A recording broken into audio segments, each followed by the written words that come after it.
자, 오늘 말씀의 제목은 조금 독특합니다. 복 있는 사람, 독 없는 사람. 제가 주보를 보냈더니 목사님 다시 한번 제목 확인해 주세요 그러는 거예요. 봤더니 맞거든요. 그래서 맞다고 그랬더니 좀 이상한 것 같다는 거예요. 뭐가 이상할까요? 봤더니 복 있는 사람, 복 없는 사람. 이렇게 생각했다가 제가 복을 독자로 바꿨다고 생각했나 봐요. 아닙니다, 여러분. 한번 따라해 보시겠습니다. 복 있는 사람은 독 없는 사람이다. 할렐루야. 뭔가 이렇게 와 닿으십니까? 아직 안 와 닿으실 거예요.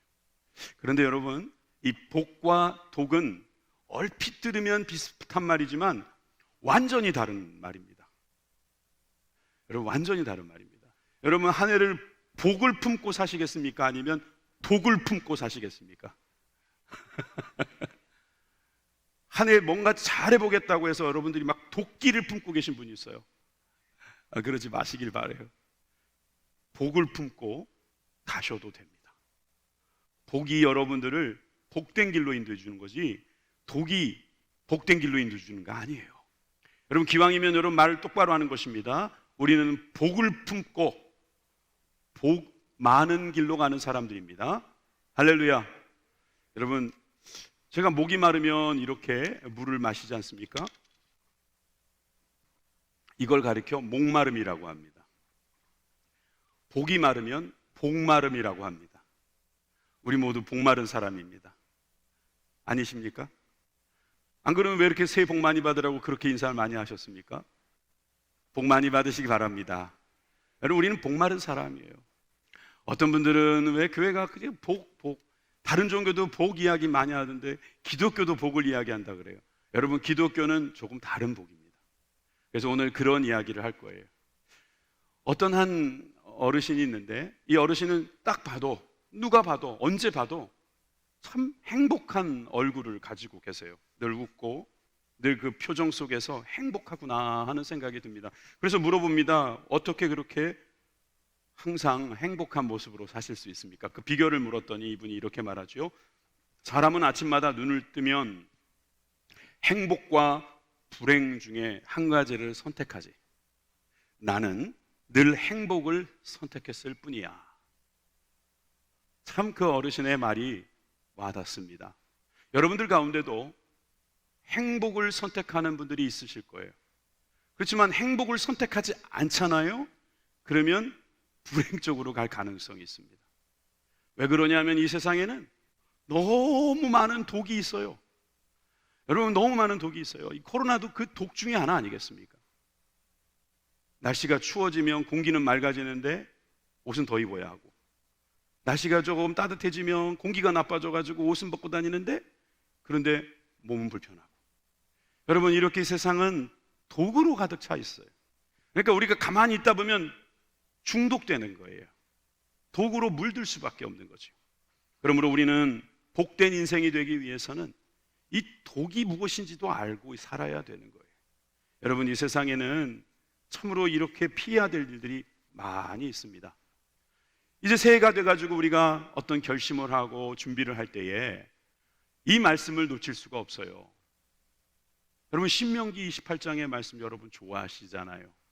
신명기 28장 말씀 우리가 같이 읽겠습니다. 11절 12절입니다.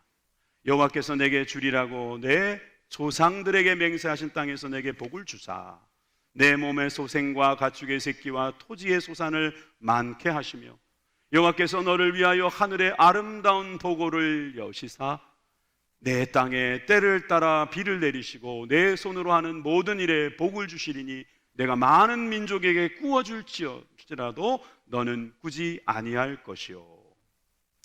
여러분, 복을 주셨다고 했습니다. 하나님은 우리에게 복을 주시는 분입니다. 복 받으시기 바랍니다. 주신다는데 왜 안 받으십니까?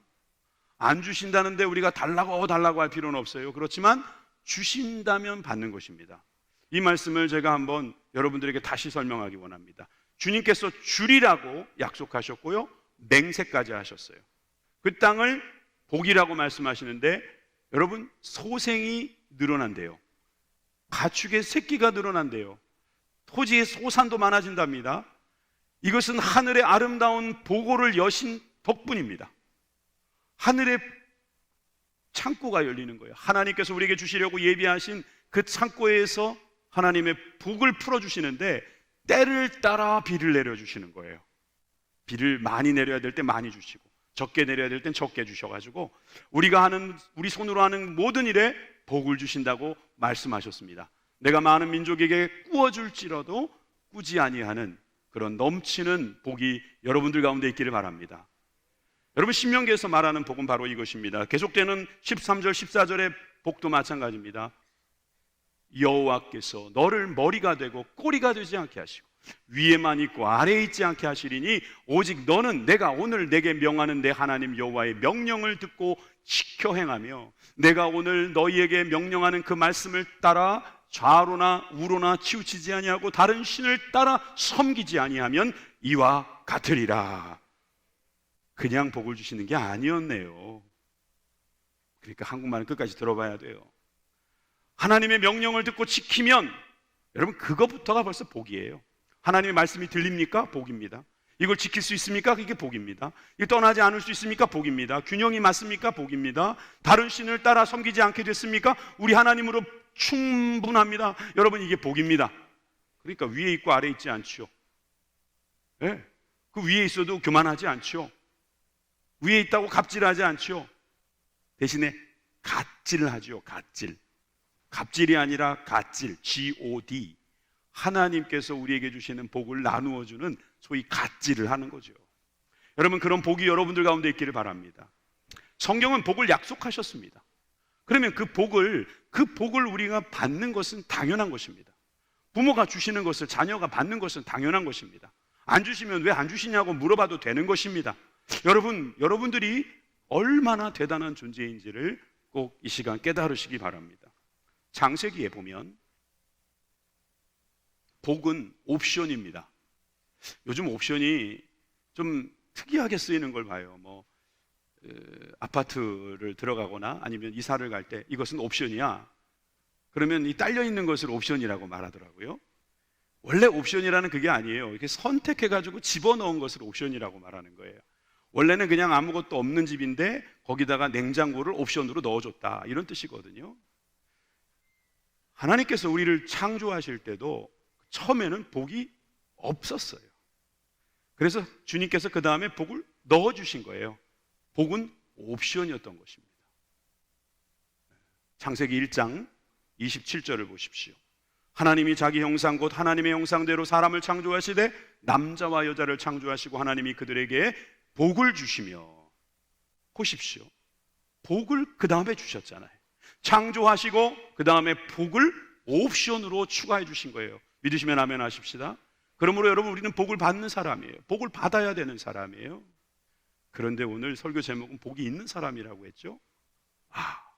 우리는 복을 받아서 이미 복이 있는 사람이구나. 그래서 그 사람들은 하나님이 그들에게 생육하고 번성하며 땅에 충만하라, 땅을 정복하라, 바다의 물고기와 하늘의 새와 땅에 움직이는 모든 생물을 다스리라, 주님 말씀하시는 거예요. 이게 복입니다. 여러분, 저 복에 주목해 주십시오. 저 복이라고 하는 단어는요, 사실 의미가 있어요. 성경에서 복이라는 단어는 두 가지로 쓰입니다. 첫째는 바라크라고 하는 단어입니다. 이 바라크라는 말은 무릎을 꿇다, 복을 주다, 찬양하다라는 뜻을 가지고 있는데, 언제 쓰이는 거냐면 하나님께서 복을 주신다 할 때, 그때 복은 바라크라는 복을 씁니다. 이걸 70인역이라고 해서 헬라어로 번역한 책에도 보면 이 바라크를 로게오라고 번역했어요. 이 유라는 말은 좋다라는 말입니다. 로게오라는 말은 로고스, 좋게 말하다, 이런 뜻이에요. 그러니까 하나님께서 우리에게 복을 주신다는 건 우리를 좋게 말해 주신다는 것입니다. 우리를 칭찬해 주시는 거예요. 우리들에게 복을 주시는, 축복해 주시는 것이 바로 유로게오라는 것이죠. 그런데 두 번째로 바라크라는 말 말고 에세르라고 하는 단어가 쓰여져요. 이 에세르라는 것은 복을 받은 상태를 표현할 때 말하는 거예요.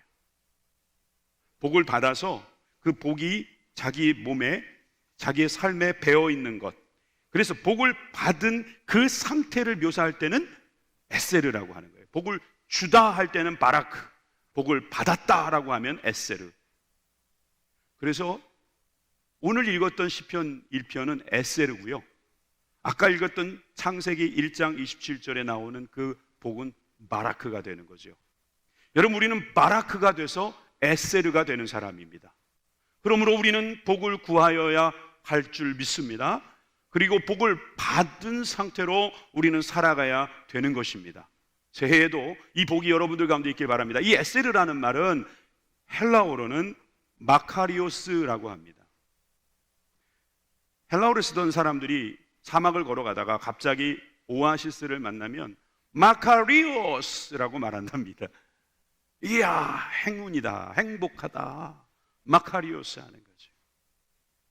하나님께서 유레게오 해주셨을 때 우리는 마카리오스 해주신다는 거죠. 여러분, 그래서 이 복은 하나님과 연관되어 있는 거예요. 바라크라는 말에서 첫 번째 뜻이 뭐였어요? 엎드리는 거라고 안 그랬습니까? 우리가 하나님께 엎드릴 수 있다는 게 복입니다. 하나님께서 우리를 축복해 주실 때는 우리가 하나님 앞에 가서 엎드릴 때 축복해 주시는 거죠. 그래서 여러분, 우리가 이 복이 있다는 사실을 믿으시기 바랍니다. 세상에서 말하는 복은 뭡니까? 그냥 돈 많은 게 복입니까? 건강한 게 복입니까? 남들보다 조금 더 좀 편하게 사는 게 복입니까? 아니면 자기가 소원하는 대로 잘 되는 게 복입니까? 도둑질은 성공하는 게 복이겠네요. 그럼 도둑들의 복과 경찰의 복은 다른 겁니다. 무슨 말인지 아시겠죠? 근데 하나님의 복은 달라요. 하나님의 복은 하나님께서 주시는 거예요. 하나님께 엎드릴 때 하나님께서 우리를 칭찬하시면서 주시는 그 상태에서 우리는 에세르로 살아가는 그런 사람들인 줄 믿으시기 바랍니다. 자, 그래서 저는 오늘 이제 시편의 말씀을 나누는데요, 시편은 바로 복의 책이에요. 복의 책. 시편이 기가 막힌 책입니다. 시편을 여러분들이 자세히 보시면요, 1권부터 5권까지 돼 있어요. 지금 성경책에 여러분 한번 눈길을 줘보세요. 거기 보면 시편 1편이라고 돼 있는데 그 위에 1권이라고 돼 있죠. 안 돼 있으면 반납하시고 교체하시기 바랍니다. 1권이라고 있어야 돼요. 그러니까 총 5권까지 돼 있어요. 자, 여러분, 5권으로 되어진 책을 뭐라고 그러죠? 성경에 또 하나 있잖아요. 모세 오경. 이 시편 5권이 모세 오경과 연결되어 있다는 것을 여러분 알고 계십니까? 창세기, 창조에 대한 말씀이죠. 그래서 시편 1권은 창세기처럼 창조에 대한 말씀으로 가득합니다. 그래서 1편이 바로 그 창조할 때 주신 복을 이야기하는 거예요. 2권은 출애굽기의 구원과 연결되어 있어요. 그래서 2권을 자세히 보면 하나님께서 어떻게 구원해 주시는지 나옵니다. 또 3권을 보면 레위기에 나오는 거룩에 대한 말씀이 많이 나와요.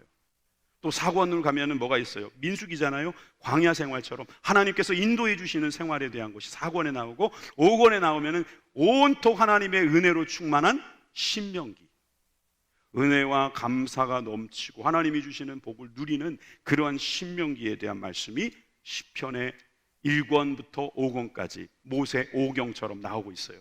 그런데 이 시편의 가장 첫 번째 나오는 1편은 이 시편 전체를 요약하고 정리해주는 핵심적인 구절이라고 말씀드릴 수가 있습니다. 그런데 복으로 시작된다 이거예요. 시편에 얼마나 많은 복이 나오는지 제가 다 일일이 말씀드릴 수 없어서 꼭 5구절만 한번 읽어보고 갑니다. 자, 시편 16편 2절입니다. 주는 나의 주님이시오니 주밖에는 나의 복이 없다 하였느니라. 32편 1절입니다. 허물의 사함을 받고 자신의 죄가 가려진 자는 뭐가 있다? 복이 있도다. 자, 33편 12절 시작. 여호와를 자기 하나님으로 삼은 나라 곧 하나님의 기업으로 선택된 백성은 복이 있도다. 시편 73편 28절 하나님께 가까이 함이 내게 복이라. 내가 주 여호와를 나의 피난처로 삼아 주의 모든 행적을 전파하리이다. 146편 5절에 야곱의 하나님을 자기 도움으로 삼으며 여호와 자기 하나님에게 자기의 소망을 두는 자는 뭐가 있다고요? 복이 있도다. 할렐루야. 하나님께서 바라크 하시면 저런 에세르들이 우리의 삶 가운데 가득 넘쳐나는 것을 여러분 믿으시기 바랍니다. 그래서 저는 오늘 복 있는 사람은 독이 없는 사람이다, 이런 제목으로 세 가지 이 내용 나누어서 함께 은혜 받고자 합니다. 첫째는 복 있는 사람은 어떤 사람이냐면 죄를 멀리하는 사람입니다. 죄를 멀리한다는 것은 독을 멀리한다는 것입니다. 독이 찾아오는, 독이 내 가운데 올 때 그 독을 멀리하는 거예요. 깨끗이 하는 거예요. 피하는 겁니다. 방어하는 것입니다. 면역력을 기르는 것입니다. 여러분, 이것이 바로 죄를 피하는 것이죠. 사실 많은 사람들이 이것을 놓칠 때가 있으니까 이렇게 말씀해 주시는 거예요. 오늘 유명한 시편 1편 1절의 말씀 같이 읽습니다. 시작. 복 있는 사람은 악인의 꾀를 따르지 아니하며 죄인의 길에 서지 아니하며 오만한 자들의 자리에 앉지 아니하고. 여기에 복 있는 사람은 세 개를 피해요. 자, 보세요. 악인들을 피합니다. 죄인들을 피합니다. 오만한 자들을 피합니다. 악인들은 꾀를 가지고 있습니다. 죄인들은 길을 가고 있습니다. 오만한 자들은 자리를 잡고 있습니다. 그런데 꾀를 갖고 있는 사람을 따라가는 거예요. 걸어가는 겁니다. 바깥에서부터 들어오는 느낌입니다. 따라가는 것입니다. 그런데 길에 서버립니다. 따라가는 것 정도는 그래도 약할 수 있지만 여러분, 거기에 서서 듣는다는 것은 이미 뭔가 마음이 넘어갔다는 뜻입니다. 그런데 이제 죽치고 앉아버립니다. 그래서 그 자리에 앉아서, 퍼질러 앉아서 오만한 자의 생각을 나누고 있다면 그 사람은 복 있는 사람이 아닙니다. 그럼 어떤 사람입니까? 독 있는 사람이죠. 많은 사람들이 이 독을 우습게 여깁니다. 나중에 후회합니다. 중독된 다음에 후회합니다. 행복한 걸로 말하면 아마 마약이 제일 행복하게 만들 겁니다. 마약을 저는 안 해봤지만 그게 얼마나 좋으면 그렇게 하겠습니까? 그런데 왜 그걸 못하게 하죠? 그것은 복이 아니기 때문입니다. 행복하다고 복이 아닌 거예요. 독이에요, 독. 중독되면 이건 복이 아닙니다. 해독해야 되는 거예요. 그 정도로 이 독과 복을 우리가 잘 이해해야 됩니다. 좋다고 다 복이 아니에요. 이게 독일 수 있다는 사실을 아셔야 합니다. 여러분, 첫 번째 나오는 악인들의 꾀, 이게 악인들의 꾀라는 건 마귀의 꾀겠죠. 예수님께서 공생애를 시작하실 때 금식을 하셨습니다. 금식을 하고 있으니까 마귀가 찾아와서 꾀를 부립니다. 첫 번째 뭐라고 말하죠? 이 돌을 떡으로 만들어라. 배고프지? 이거 먹어라, 이거예요. 그랬더니 예수님이 뭐라고 말씀하시죠? 마태복음 4장 4절에 예수께서 대답하여 이르시되 기록되었으되 사람이 떡으로만 살 것이 아니요 하나님의 입으로부터 나오는 모든 말씀으로 살 것이니라. 여러분, 하나님의 말씀이 양식이다라고 하시면서 그 악인의 꾀를 물리치십니다. 마귀가 포기하지 않습니다. 성전 꼭대기에 예수님을 데리고 와서 뛰어내리라고 말합니다. 그랬더니 예수님께서 7절에서 뭐라고 말씀하시죠? 예수께서 이르시되 또 기록되었을 때 주 너희 하나님을 시험하지 말라. 하나님을 시험하는 것은 이건 악이다, 이거예요. 이건 죄라는 것입니다. 이것은 바로 이건 정말 독입니다. 그랬을 때 또 마귀가 도망갔다가 또 와가지고 뭐라고 말하죠? 그 다음에는 자기에게 경배하라는 거예요. 그러면 이 세상을 다 주겠다는 거죠. 그랬더니 예수님이 뭐라고 말씀하시죠? 10절에 이에 예수께서 대답하시되 사단아 물러가라. 기록되었을 때 주 너희 하나님께 경배하고 다만 그를 섬기라 말씀하시는 거예요. 여러분, 이 세 가지가 뭔지 아세요? 요한 1서 2장 16절에 정리해 줍니다.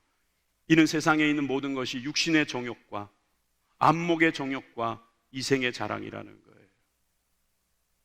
육신의 정욕, 배고플 때 떡이라도 만들어 먹어야 될 수단과 방법을 다 동원해가지고 자기에게 주신 하나님의 능력을 아무렇게나 사용하는 그 육신의 정욕 안 된다는 것입니다. 안목의 정욕, 뛰어내리면 사람들이 야 대단하다 이야기할 때 그것은 안목에서 나오는 정욕이기 때문에 그거 안 된다는 것입니다. 이생의 자랑, 내가 이 사람들에게 자랑하기 위해서, 내가 크다라는 것을 말하기 위해서 악에게 굽신거리는 것은 이것은 이생의 자랑 때문이다. 여러분, 이 세 가지, 보암직도 하고 먹음직도 하고 지혜롭게 할 만큼 탐스럽게도 한 이것은 하나님께로 나온 것이 아닙니다. 악인들의 꾀입니다. 여러분, 금년에 이 악인들의 꾀를 벗어나는 저와 여러분들이 되길 주님의 이름으로 축원합니다.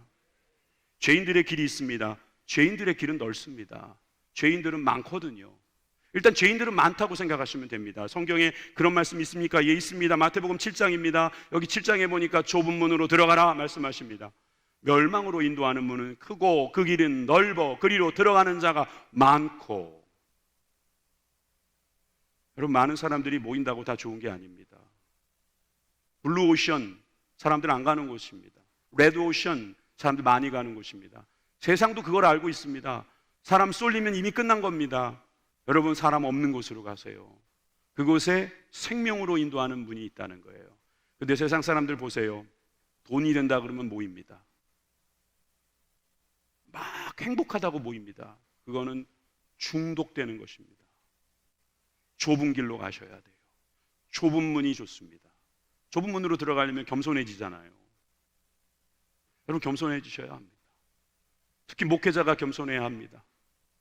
하나님의 말씀을 증거하기 때문에 얼마나 이 말씀이 참 귀한지, 이 말씀을 전하는 것 때문에 자기가 뭐라도 된 것처럼 생각하는 거, 이거 정말 위험한 것입니다. 여러분, 그래서 우리는 이 말씀을 잘 생각하면서 좁은 길을 선택해야 해요. 협착합니다. 그래서 사람들이 거기에 가면 서로 도와주지 않으면 살 수가 없어요. 그것이 복된 거라는 거예요. 그것이. 그래서 어찌 보면 이 코로나 시국이 복된 시간인지도 모릅니다. 우리가 이 어려움을 함께 나누면서, 이 어려움을 함께 돌파하면서, 이 어려움에서 생존해 나갈 때 하나님이 좁은 길, 이 험한 길, 협착한 길에서 하나님께서 주시는 복을 누리게 될 줄 믿습니다. 할렐루야! 오늘 주님 주시는 이 말씀으로 생명을 얻는 저와 여러분들 되시기 바랍니다. 세 번째는 오만한 자의 자리라고 했어요. 여러분, 퍼질러 앉아서 오만한 자의 자리에 앉아가지고 하는 짓이 뭡니까? 교만한 짓을 하는 거예요. 교만한 자리.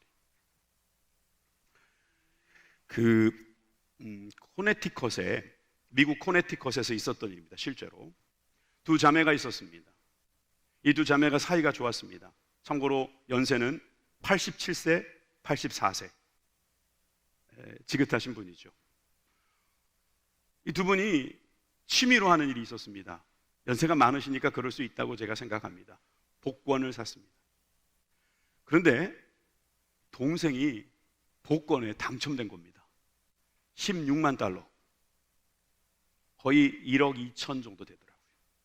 이것이 딱 오니까 언니하고 이것을 나눴습니다. 그래서 이제 잘 썼겠죠. 근데 이렇게 끝나면 이 얘기 재미없죠? 또 무슨 일이 있었을까요? 언니가 또 복권에 당첨된 거예요. 적어놨는데 이게 얼마 했다더라? 50만 달러라고 써있네. 50만 달러면 거의 6억 정도 됩니다. 어떻게 했을까요? 언니가 동생에게 주지 않았습니다. 그래서 언니는 소송을 걸었어요. 그걸 둘이 지금까지 싸우고 있는지 모르겠어요. 너는 왜 안 주냐? 욕심 때문입니다. 여러분, 우리가 왜 이렇게 자꾸 욕심이 생깁니까? 독이 들어와서 그렇습니다. 뭔가 우리가 더 낫다라고 생각하는 독입니다. 내가 언니니까? 아니면 내가 더 많이 했으니까? 내가 더 많이 아니까? 내가 더 우선 기득권이 있으니까? 그럼 이게 다 독이 될 수 있습니다. 세상 사람들은 도끼를 품고 열심히 사업을 하라고 말을 합니다. 독한 사람이 성공한다고 말합니다. 그런데 성공할지 모릅니다. 어느 정도는. 근데 그 독을 빼셔야지 진정한 성공이 될 겁니다. 그 독을 빼지 못하면 결국 자기도 불행해지고 다른 사람들도 불행해질 수 있습니다. 그래서 오만한 자의 자리에 앉지 말라고 말씀하셨어요. 예수님은 우리들에게 이렇게 가르쳐 주셨습니다. 요한복음 13장에 보니까 내가 주와 또는 선생이 되어. 여러분, 주님은 주님이십니다. 주님은 선생님이라고 그랬어요. 그런데 우리의 발을 씻기십니다. 우리도 서로 발을 씻어주는 것이 옳다라고 말씀하십니다. 내가 너희에게 행한 것은 너희도 행하게 하려 하여 본을 보였노라. 주님도 하셨으니 우리도 해야 한다는 말씀입니다. 이런 사람은 복이 있는 사람이에요. 독은 없습니다. 복은 없어요. 그런데 복이 있는 사람이에요. 저는 여러분들이 복이 있는 사람이 되기를 바랍니다. 그러려면 죄의 길에서 벗어나십시오. 죄를 멀리하는 저와 여러분들이 되길 주님의 이름으로 축원합니다. 두 번째, 복 있는 사람은 말씀을 즐거워합니다. 제가 아까 중독 이야기했죠? 예, 중독됐으면 해독제가 있어야 합니다. 영화를 보면은 뭐 해독제가 있어가지고 그걸 잡기 위해서 서로 뛰어다니고 막 그러는 거 보이잖아요. 해독제만 있으면 중독을 풀어낼 수가 있는 거예요. 여러분, 우리가 이 죄의 중독에서 어떻게 벗어날 수 있을까요? 마치 우리가 뱀에게 물려서 그 독이 우리의 온몸에 퍼져나가고 있을 때, 우리가 숨이 끊어질 것 같고 심장이 터질 것 같을 때, 우리가 머리가 깨질 것 같고 이럴 때, 여러분, 우리는 어떻게 합니까? 해독제를 찾듯이, 여러분, 우리가 이 죄 때문에 죽어야 할 이런 때에, 죄로 인하여 멸망할 수밖에 없을 이때에 하나님께서 우리에게 어떤 해독제를 주셨냐 말이에요. 이것을 아는 것이 바로 복입니다. 시몬 베드로가 예수님께 이런 고백을 했습니다. 짱돌 반석 선생이죠. 우리나라 말로 하면 그렇게 됩니다. 시몬 베드로란 말은 짱돌 반석이란 뜻이에요. 짱돌 배반석 선생께서 예수님에게 이런 고백을 했습니다. 마태복음 16장 16절에서 17절이죠. 시몬 베드로가 대답하여 이르되 주는 그리스도시요 살아계신 하나님의 아들이시니이다. 예수님께서 이르시되 바요나 시몬아, 내가 복이 있도다. 이를 내게 알게 하니는 혈육이 아니요 하늘에 계신 내 아버지니라. 예수님 깜짝 놀라셨어요. 예수님은 다 아실 텐데 뭐 또 깜짝 놀라시는 척을 하셨을까요? 여러분, 예수님께서도 이 베드로가 고백한 이것이 얼마나 복된 것인지를 우리들에게 가르쳐 주시고자 하시는 거예요. 우리가 예수님을 주님이라고 부르는 것이 복입니다. 예수님을 우리의 구세주로 부르는 것이 복입니다. 여러분, 그런 사람은 의인이고 의롭게 하시는 사람인 줄 믿으시기 바랍니다. 그러나 악인은 그렇지 않습니다. 그래서 악인은 어떤 길로 갑니까? 시편 가보시겠습니다. 3절에서 4절에 악인은 그의 마음의 욕심을 자랑하며, 뭘 자랑한다고요? 자기 마음의 욕심이요. 나 금년에 뭐 이거 할 거야. 자기 욕심을 막 자랑하는 거예요. 그런 사람들은 중독된 사람이에요. 탐욕을 부리는 자는 여호와를 배반하며 멸시하나이다. 악인은 그의 교만한 얼굴로 말하기를 여호와께서 이를 감찰하지 아니하신다. 주님이 안 보이십니까? 왜 감찰을 안 하신다고 말할까요? 그의 모든 사상에 하나님이 없다, 하나님은 안 계시다 라고 말하는 거예요. 어리석은 자가 이르기를 하나님이 없다 하도다. 그 말씀하고 비슷한 말씀 아닙니까? 여러분, 하나님이 없다고 말하는 사람은 이미 중독된 사람이에요. 죄로 중독된 사람. 없는 게 좋죠. 그 사람들은 예수님을 믿는 우리들 보면 불안합니다. 정말 예수님이 있으면 어떡하지?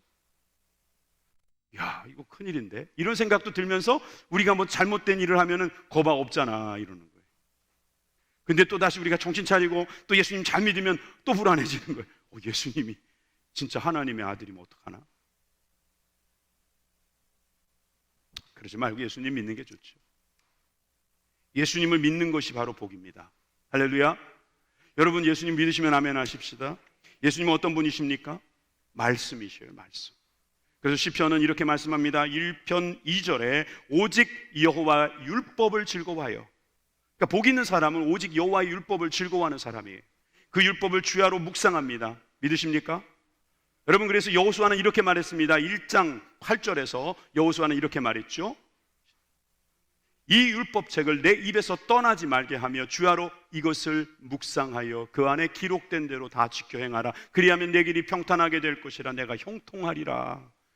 여러분, 복 있는 사람은 율법을 즐거워해요. 하나님의 말씀을 떠나지 않게 하는 거예요. 그래서 율법을 묵상한답니다.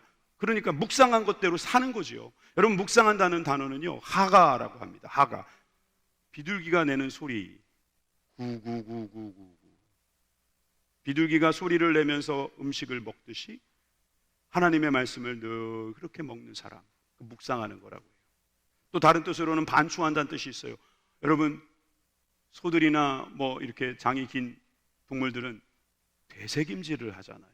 그것처럼 하나님의 말씀을 듣고 그것을 자꾸 묵상하는 거예요. 주일날 들은 말씀을 일주일 동안 쪼개서 또 씹고 또 씹고 또 씹고 또 씹고 그러는 분들이 있어요. 아니면 큐티책을 사가지고 큐티를 하는 사람도 있어요. 성경의 한 일부분을 가지고 계속 묵상하는 분들도 있어요. 목사님과 전도사님이 보내주는 말씀을 가지고 깊이 생각하는 사람이 있어요. 이거 묵상하는 사람이에요. 잘 생각해 보세요. 세상에도 묵상하는 사람이 성공합니다. 사업할 때도요, 묵상을 해야 돼요. 생각을 해야 돼요. 어떻게 하면 이 일을 잘 할 수 있을까? 반복적으로 앉으나 서나 당신 생각을 해야 돼요. 이게 묵상이에요. 그런데 우리를 사랑하시고 또 우리가 사랑하는 그분이 우리에게 보내준 편지, 우리를 사랑하신다는 그 말씀, 우리를 향한 그 약속, 우리가 알아야죠. 묵상해야죠. 여러분 생각해 보세요. 하나님께서 우리에게 복을 주셔요. 근데 이게 복인지 모르면 하나님 주고 싶으시겠어요? 복인 줄 모르는 데다가 또 복을 이상한 데다가 써요. 하나님 주시겠어요? 그러면 우리는 뭘 준비해야 되냐면 복 받을 준비를 해야 되는 거예요. 어떻게 준비해야 됩니까? 말씀을 읽어야지 이게 복인지 아닌지, 이게 주시면 이것을 복으로 어떻게 써야 되는지 그것을 알아야 되지 않습니까? 그런데 그걸 모른다면 하나님은 아직은 좀 너한테 과분하다, 그런 생각하실 수 있는 거죠. 여러분, 그래서 우리는 하나님의 말씀을 묵상하는 것이 우리들에게 유익인 줄 믿어야 할 것입니다. 시편 119편에는 이런 고백이 있습니다. 내가 사랑하는 주의 계명을 스스로 즐거워하며 또 내가 사랑하는 주의 계명들을 향하여 내 손을 든다 그랬어요. 하나님의 계명을 즐거워하고 사랑하니까 작은 소리로 읊조리게 된다는 거예요. 주님을 향해 손을 들면서 읊조리는 그런 인생, 이게 바로 복된 인생이다. 97절의 말씀에도 내가 주의 법을 어찌 그리 사랑하는지요, 내가 그것을 종일 작은 소리로 읊조리나이다. 여러분들 옛날에 연애해 보신 적 있잖아요. 연애하다 보면 연애 편지를 받을 때가 있죠. 그러면 그거 갖고 여러분 아침에도 열어보고 저녁에도 열어보고, 친구 오면은 자랑도 하고, 또 뭐 사진이라도 오면은 막 이게 누군지 아냐고. 똑같은 거예요. 주님을 사랑하는 저와 여러분, 주님을 묵상하십시다. 여러분, 새해에 임마누엘 주님과 동행하는 방법은 말씀 대신 예수님을 늘 묵상하는 거예요. 말씀이 우리의 삶 속에서 늘 계시면 예수님이 늘 계신 거예요. 말씀을 묵상하는 사람은 복받은 사람입니다. 여러분, 복 받으시기를 주님의 이름으로 축원합니다. 여러분, 다윗이 이렇게 복을 받으니까 놀라운 일이 벌어집니다. 여러분, 다윗은요, 하나님께 성전을 지어드리고 싶었어요. 자기는 좋은 집에 있는데 하나님은 저렇게 천막 가운데 계시는 것이 옳지 않다 생각해서 그가 한 일은 먼저 주변의 나라들을 다 평정했습니다. 성전을 짓고 있는데 쳐들어오면 어떡합니까? 그러니까 주변 나라들을 그냥 무력으로 확 다 제압해버렸어요. 쳐들어오지 못하게. 그리고 나서 여러 가지 좋은 재료들을 다 모아놨습니다. 이제 성전을 짓기만 하면 됩니다. 그런데 하나님께서 그만, 스톱, 말씀하시는 거예요. 말씀에 훈련되지 않았던 사람이라면 거기서 왜 그러십니까? 할랍니다. 나 이제 얼마 안 남았습니다. 하고 죽겠습니다. 근데 안 그래요. 그런 말씀을 그대로 들으면서 기도를 드리고 있습니다. 사무엘하 7장은 다윗의 기도가 나와 있는데 함께 읽겠습니다. 한 부분입니다. 사무엘하 7장 20절에서 22절 함께 읽습니다. 시작. 주 여호와는 주의 종을 아시오니 다윗이 다시 주께 무슨 말씀을 하오리이까? 주의 말씀으로 말미암아 주의 뜻대로 이 모든 큰 일을 행하사 주의 종에게 알게 하셨나이다. 그런즉 주 여호와의 이름으로 주는 위대하시니 이는 우리 귀로 들은 대로는 주와 같은 이가 없고 주 외에는 신이 없음이니이다. 아멘. 주의 말씀으로 말미암아 주의 뜻대로 모든 큰 일을 행하사 주의 종에게 알게 해주셔서 감사합니다. 감사합니다는 말은 없지만 그 뒤에 보니까 우리의 귀로 들은 대로는 이 말씀을 들은 거예요. 그러니까 주와 같은 이가 없고 주에는 다른 신이 없다는 거예요. 신명기의 복이 다윗에게 임하는 것입니다. 솔로몬이 성전도 안 지었으면 그 좋은 머리로 뭐 했겠습니까? 아들에게 그 귀한 사역을 넘겨주고 아름다운 하나님의 성전이 완공된 것을 그는 천국에서 보았을 것입니다. 여러분, 다시 말씀드립니다. 우리는 자칫하면 죄로 중독될 수 있습니다. 아니, 예전에는 우리가 죄로 중독된 사람들입니다. 그런데 예수 그리스도의 피로, 그 해독제로 우리가 자유함을 얻고 생명을 얻은 것을 믿으시기 바랍니다. 세 번째로, 복 있는 사람은 열매를 맺는 사람. 여러분, 새해에 여러분 어떤 열매를 맺기 원하십니까? 사과요? 배요? 네. 포도요? 아니죠. 우리는 맺고 싶은 열매가 있습니다. 성령의 9가지 열매. 함께 읽어보겠습니다. 갈라디아서 5장 22절에서 23절입니다. 오직 성령의 열매는 사랑과 희락과 화평과 오래 참음과 자비와 양성과 충성과 온유와 절제니 이 같은 것을 금지할 법이 없느니라. 어떤 특별법도 성령의 9가지 법을 금지할 수 없습니다. 이 열매는 어느 곳에서나 맺을 수 있습니다. 여러분, 우리는 열매를 맺어야 합니다. 나무만 열매를 맺는 게 아니라 우리도 열매를 맺는 거예요. 그래서 주님께서 우리에게 열매를 맺을 수 있도록 하시는 일이 있습니다. 오늘 읽었던 본문 시편 1편 3절 말씀을 보면 그는 시냇가에 심은 나무가 된다는 거죠. 철을 따라 열매를 맺습니다. 그 잎사귀가 마르지 않습니다. 그가 하는 모든 일이 다 형통합니다. 열매를 맺는다. 그 열매를 맺게 하기 위해서 하나님은 형통의 길로 인도해 주시는 거예요. 요셉이 감옥에 들어갔지만 그 길이 형통했다 그랬어요. 세상 기준으로 보면 그게 형통한 길이 아니지만 하나님의 계획 안에서는 그것은 필요한 길이었어요. 거기서 애굽의 지도자들과 함께 만나서 정치 교육을 받습니다. 왕궁에 들어갈 준비를 하는 거예요. 그게 형통인 것이죠. 여러분, 독이 우리들 가운데 있을 때는 그걸 모릅니다. 그런데 복이 들어오면 이것도 복이겠구나, 그렇게 생각하는 거예요. 그러니까 그걸 품고 있는 거예요. 그러니까 이게 진주가 되는 거예요. 이게 진주가 돼가지고 나중에 보석이 되는 거예요. 보석이 돼가지고 사람들이 그걸 발견했을 때 놀라는 것입니다. 진주는 그것을 만들기 위해서 얼마나 고통스러웠겠습니까? 그래서 주님께서 우리에게 시냇가에 심은 나무가 돼야지만 된다고 말씀하시는 거예요. 여러분들이 이 시냇가에 심겨진 나무가 되기 위해서는 여러분 포지셔닝이 중요한 거예요. 저는 신앙생활이 위치 잡기라고 생각합니다. 자리 잡기. 여러분 교회 들어오면 여러분 자리 잡으시죠? 좋은 자리 맡으시기 바랍니다.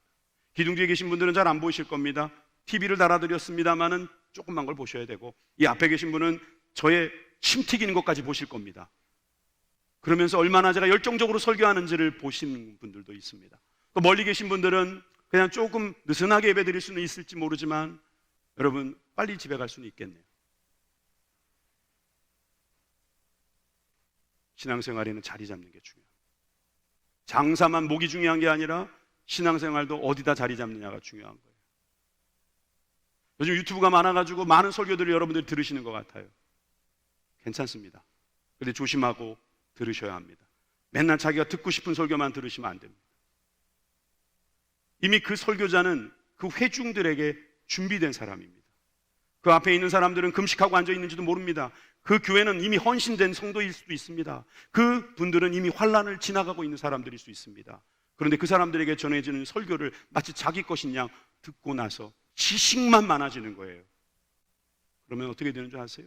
교회 오면은 시시하다. 왜 우리 교회는 저렇게 못할까? 저 그렇게 못합니다. 그렇지만 제가 마른 막대기지만 주님께서 쓰셔서 저를 이곳에 세워주셨을 때 저와 여러분들은 연결되어 있는 거예요. 그래서 같이 기도하면서 주여 우리 주의 종을 좀 불쌍히 여겨주셔서 우리를 시냇가에 심은 나무가 되게 해주십시오. 여러분 그럴 때 우리가 복받은 사람이 되는 거예요. 지난 2년 동안 우리는 시냇가에 심기운 온가족 성경이라는 시온성 성경 쓰기를 했어요. 말씀을 사모하시는 분들이 얼마나 열심히 썼는지 모릅니다. 2월까지 마감하겠습니다. 그러나 앞으로도 쓰시기 바랍니다. 여러분들의 가정은 시냇가에 심기운 가정이 되시기를 바라요. 여러분 어디 가서 찾겠어요? 저 분당에 가서, 저 일산에 가서, 저 어디 강남에 가서, 그 교회 가서 여러분들이 심기운 시냇가에 심기운 나무가 되는 것입니까? 아닙니다. 여러분 가정이 시냇가에 심기운 가정이 되시기 바랍니다. 이 교회가 시냇가에 심기운 교회가 되어야 합니다. 여러분 우리가 있는 이 부천에 시냇가가 흘러내려가고 있음을 믿으시기 바랍니다. 여러분, 그 마음을 가지고 우리가 살아가면 주님께서 날마다 형통하게 해 주십니다. 예레미야가 다윗의 이 고백을 아주 비슷하게 표현한 구절이 있어요. 예레미야 17장 7절에서 8절입니다. 시작. 그러나 무릇 여호와를 의지하며 여호와를 의뢰하는 그 사람은 복을 받을 것이라. 그는 물가에 심어진 나무가 그 뿌리를 강변에 뻗치고 더위가 올지라도 두려워 아니하며 그 입이 청청하며 가무는 해에도 걱정이 없고 결실이 그치지 아니함 같으리라. 할렐루야. 여러분, 우리가 주님을 의지합니다. 우리가 주님을 의뢰합니다. 기댄다는 거죠. 그리고 그분께 물어본다는 거죠. 그러면 복을 받을 것입니다. 여러분, 새해에 여러분 열매 맺으시기 바랍니다. 그러려면 의지하셔야 합니다. 의뢰하셔야 합니다. 예전에 제가 말씀드렸죠. 착실해야 된다고요. 붙을 착, 열매 실, 나무에 딱 붙어 있어야 열매를 맺는 겁니다. 하나님의 말씀에 딱 붙어서 모든 중독이 해독되고 하나님이 주시는 말씀으로 가득한 저와 여러분들이 되기를 주님의 이름으로 축원합니다. 의인은 이렇게 되는 거예요. 복받은 사람이 이렇게 되는 거예요. 근데 4절에 보니까 악인은 그렇지 않으며, 악인은 아무것도 아니에요. 4절과 5절을 보십시오. 악인들은 그렇지 않으며 오직 바람에 나는 겨와 같도다. 그러므로 악인들은 심판을 견디지 못하며 죄인들이 의인의 모임에 들지 못하리로다. 죄인과 의인은 상종할 수 없다. by 죄인, high 의인 하십시오. 여러분들은 죄인과는 by 하세요. 그러나 의인과는 high. 나도 의인의 대열에 섰다. 여러분, 그런 마음을 가지고 사시기를 주님의 이름으로 부탁드립니다. 여러분, 이런 사람들은 겨처럼 바람 불 때 날아가지 않아요. 이 당시에 이 왕겨 같은 게 굉장히 농사에 방해가 됐다 그래요. 도리어 이것은 없는 이만도 못한 것입니다. 아예 아무것도 아니면 괜찮아요. 근데 악인은 왕겨같이 그냥 막 쭉정이처럼 공기만 나쁘게 하고 그거 열심히 막 쪼았는데 아무것도 없고 그냥 불에 던져서 태울 수밖에 없는 그런 것을 비유했다는 것이죠. 여러분, 다시 한번 생각해 보십시오. 우리는 열매를 맺어야 합니다. 아브라함도 열매를 맺기 위해서는 이렇게 했어야 했습니다. 창세기 12장 1절에서 2절의 말씀에 보니까 본토 친척 아비집을 떠나 내가 내게 보여줄 땅으로 가라. 내가 너로 큰 민족을 이루고 내게 복을 주어 내 이름을 창대하게 하리니 너는 복이 될지라. 복의 근원 아니고 복이의 복. 복의 근원은 우리 주님이시고 우리는 그 근원에서 나온 복입니다. 다시 말해서 우리는 복덩어리가 되는 것이지요. 여러분, 새해에 복 많이 받으세요. 이것도 좋지만 새해 복이 되십시오. 새해 복이 되시길 바라요. 그게 바로 열매입니다. 이 열매를 맺을 때 우리는 주님께서 인정해 주신다고 말씀했습니다. 6절입니다. 의인들은 여호와께서 인정해 주십니다. 여러분, 우리가 복된 길로 가면 주님이 인정해 주시는 거예요. 사람들은 인정 안 해줄 수 있어요. 그런데 인정은 하나님은 해주셔요. 악인들의 길은 망하리로다. 폐업을 예약해 두고 있습니다. 악인들은 독을 품은 사람입니다. 죄를 품은 사람이에요. 중독된 사람들이에요. 이런 사람들은 악을 악으로 갚습니다. 그래서 성경에 보니까 베드로전서 3장 9절에서 11절에 보니까 악을 악으로, 욕을 욕으로 갚는 사람이 있어요. 그렇게 하지 말라는 거예요. 도리어 복을 빌라. 할렐루야. 복을 빌어주십시오. 블레싱 하십시오. 이게 한국말로 보니까 좋은 말도 돼요. 복을 빌려주세요. 여러분, 복이니까 여러분들 좀 빌려주세요. 이게 다른 뜻이죠. 이를 위하여 너희가 부르심을 받았으니 이는 복을 이어받게 하려 하심이라. 할렐루야. 여러분, 받은 복이 여러분들 자녀들까지 이어가게 하시려고 우리에게 복을 빌라고 하시는 거예요. 그러므로 생명을 사랑하고 좋은 날 보기를 원하는 자는 혀를 금하여 악한 말을 그치며 그 입술로 거짓을 말하지 말고 악에게서 떠나 선을 행하고 화평을 구하며 그것을 따르라. 미국의 대통령 중에 조지 워싱턴 있죠. 이 일대 대통령이 어머니를 참 잘 두셨죠. 자기 아들이 그렇게 대통령이 되고 하루는 이제 생신잔치를 하고 있는데 사람들이 모여서 그 비결이 뭐냐고 또 물어봤습니다. 어떻게 그렇게 훌륭한 아들을 키우셨습니까? 그랬더니 이 조지 워싱턴의 어머니가 이렇게 말을 하셨어요. 나는 아들에게 하나님께 절대 복종하라고 가르쳤습니다. 오직 하나님을 잘 섬기라고 말했고, 하나님을 경외하는 사람이 되라, 하나님을 두려워하는 사람이 되라, 그렇게 말씀하셨다는 거예요. 그래서 복을 받은 거죠. 뭐라 그래도 사실 미국은 참 복이 있는 나라예요. 여러분, 이렇게 복을 빌어주고 복을 가르쳐주고 복이 계승되는 그런 우리 교회가 되기를 원합니다. 여러분, 우리도 복을 많이 받았지만 이 복이 넘쳐서 복을 빌어주는 거예요. 아니, 넘치지 않아도 복을 빌다 보면 복이 계속 쌓이는 거예요. 여러분, 이런 복으로 넘치는 우리 교회가 되고 이 한 해가 되기를 주님의 이름으로 간절히 축원합니다. 오늘 마지막 말씀 한 구절이 남았는데, 이 구절은 오늘 시편 1편의 말씀을 어떻게 이렇게 한 구절로 요약을 했을까 싶은 귀한 말씀이 있습니다. 야고보서 1장 21절입니다. 우리 다 같이 읽겠습니다. 시작. 그러므로 모든 더러운 것과 넘치는 악을 내버리고 너희 영혼을 능히 구원할 바 마음에 심어진 말씀을 온유함으로 받으라. 한 번만 더 읽습니다. 시작. 그러므로 모든 더러운 것과 넘치는 악을 내버리고 너희 영혼을 능히 구원할 바 마음에 심어진 말씀을 온유함으로 받으라. 아멘. 설교가 굉장히 길어졌습니다. 오늘 우리가 잠시 기도하고 오늘 또 준비한 예물 드리도록 하겠습니다.